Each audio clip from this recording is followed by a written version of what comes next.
In digital Marathi, जनतेच्या हक्काचं व्यासपीठ। उल्हासनगर शहराची ओळख ही आता गुन्हेगारांचे शहर म्हणून होत आहे। शहरात दररोज मोठ्या प्रमाणात गुन्हे घडत आहेत। उल्हासनगर कॅम्प नंबर 4 श्रीराम चौक येथे संध्याकाळी 7 वाजण्याच्या सुमारास सचिन चव्हाण हा आपल्या मामाला भेटण्यासाठी जात होता। त्यावेळी ॲपल बार समोर अजय बागुल याने सचिनच्या डाव्या हातावर चाकूने वार केला। यात सचिन हा गंभीर जखमी झाला आहे।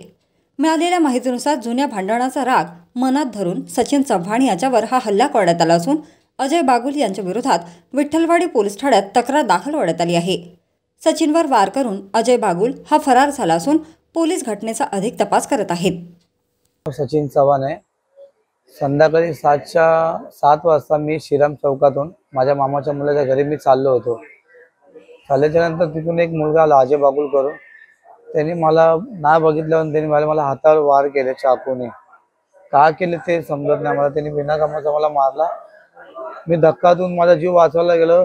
श्रीरामच्या इथनं पळत होतो तरी तो माझ्या मागे लागला चाकू घेऊन। बस माझ्या पोलिसांची एवढी विनंती आहे, माझ्या हक्कासाठी मला कडक कारवाई व्हायला पाहिजे बस।